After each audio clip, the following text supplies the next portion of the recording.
ഇതാദ്യമായല്ല ശശി തരൂർ നരേന്ദ്രമോദിയെ പ്രശംസിക്കുന്നതും കോൺഗ്രസിനെ പ്രതിരോധത്തിലാക്കുന്നതും. പല കാലഘട്ടങ്ങളിൽ പല രൂപത്തിൽ തരൂർ മോദിയെ പുകഴ്ത്തിയിട്ടുണ്ട്.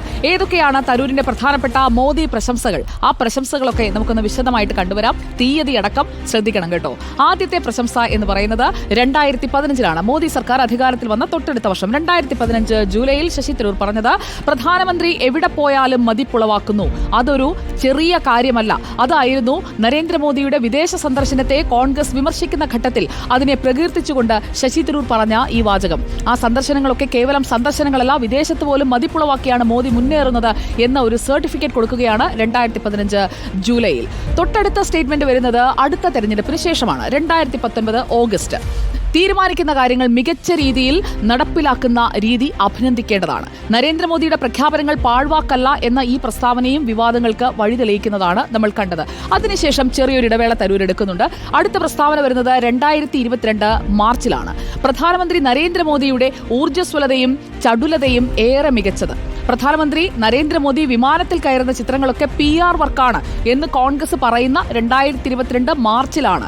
അപ്പോഴാണ് നരേന്ദ്രമോദിയുടെ ഊർജ്ജസ്വലത എടുത്തു പറയേണ്ടതാണെന്ന് പറഞ്ഞുകൊണ്ട് ശശി തരൂർ രംഗത്ത് വന്നത്. പിന്നെ അധികം ഇടവേളകൾ എടുക്കുന്നില്ല. തൊട്ടടുത്ത വർഷം 2023 ജൂലൈയിൽ അടുത്ത പ്രതികരണം വരികയാണ്, അല്ലെങ്കിൽ പുകഴ്ത്തൽ വരികയാണ്. പ്രധാനമന്ത്രിയുടെ വിദേശ നയം ശ്രദ്ധേയം. പലപ്പോഴായി പ്രധാനമന്ത്രി നരേന്ദ്രമോദിയുടെ വിദേശ നയങ്ങളെ പ്രകീർത്തിക്കുന്ന തരൂരിന്റെ വാക്കുകളിൽ ഒരെണ്ണം മാത്രമാണിത്. നരേന്ദ്രമോദിയുടെ വിദേശ സന്ദർശന പശ്ചാത്തലത്തിൽ ഈ പരാമർശം വന്നതും കോൺഗ്രസിനെ അന്ന് വെട്ടിലാക്കുകയാണ്.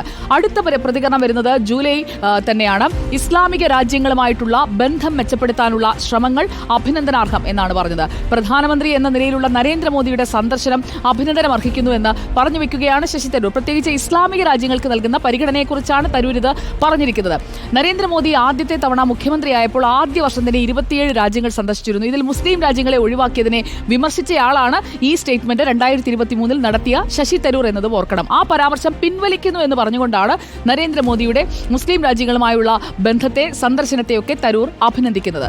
ബാക്കിയൊക്കെ ഈ വർഷമാണ്, 2025 2025 ഫെബ്രുവരിയിൽ ശശി തരൂർ നടത്തിയ പ്രതികരണം അമേരിക്കൻ സന്ദർശനത്തെ അഭിനന്ദിച്ചുകൊണ്ടാണ്. വ്യാപാര ബന്ധം മെച്ചപ്പെടുത്താൻ അനുകൂല നീക്കമാണ്. ഇതാണ് കോൺഗ്രസ് നേതൃത്വത്തെ വലിയ രീതിയിൽ വെട്ടിലാക്കാൻ തുടങ്ങിയ ആദ്യത്തെ സ്റ്റേറ്റ്മെന്റ്. നരേന്ദ്രമോദി ഡൊണാൾഡ് ട്രംപ് കൂടിക്കാഴ്ചയെപ്പറ്റി ശശി തരൂർ പറഞ്ഞ വാക്കുകൾ വലിയ വിവാദമായി മാറി. ഈ കൂടിക്കാഴ്ച ഇന്ത്യക്ക് നേട്ടമുണ്ടാക്കിയിട്ടുണ്ടെന്ന് തരൂർ പറഞ്ഞു വെക്കുകയാണ്. നരേന്ദ്രമോദിയുടെ സന്ദർശനത്തിലൂടെ ഉണ്ടാക്കിയ നേട്ടങ്ങളെ ഇന്ത്യക്കാർ എന്ന നിലയിലാണ് ഞാൻ അഭിനന്ദിച്ചത് എന്ന് തരൂർ പിന്നീട് അതിനെ വിശദീകരിക്കുകയും ചെയ്തു. പാർട്ടി താല്പര്യത്തെക്കാൾ രാജ്യ താല്പര്യത്തിലാണ് തനിക്ക് മുൻഗണനയെന്നും ഡോക്ടർ ശശി തരൂർ പറയുന്നതാണ് നമ്മൾ കണ്ടത്. അത് കഴിഞ്ഞ് അടുത്ത മാസം അടുത്ത സ്റ്റേറ്റ്മെന്റ് വരികയാണ്. 2025 മാർച്ച് 19 റഷ്യ യുക്രൈൻ യുദ്ധത്തിൽ നരേന്ദ്രമോദി സ്വീകരിച്ച നിലപാടുകൾ പ്രശംസനീയം എന്നതായിരുന്നു ആ പുകഴ്ത്തൽ. റഷ്യയ്ക്കും യുക്രൈനും ഇടയിൽ സമാധാനം പുനഃസ്ഥാപിക്കാൻ ഇന്ത്യക്ക് പ്രത്യേക സ്ഥാനമുണ്ട് എന്ന് ശശി തരൂർ പറഞ്ഞു. ഈ പ്രസ്താവന മോദിയുടെ നയതന്ത്ര മികവാണ് എന്ന് തരൂർ പറഞ്ഞു എന്ന രീതിയിലാണ് ഈ ഒരു പ്രതികരണത്തെ BJP വ്യാഖ്യാനിച്ചത്. വലിയ രീതിയിൽ അവർക്ക് ഉപയോഗപ്പെടുത്താനും കഴിഞ്ഞു.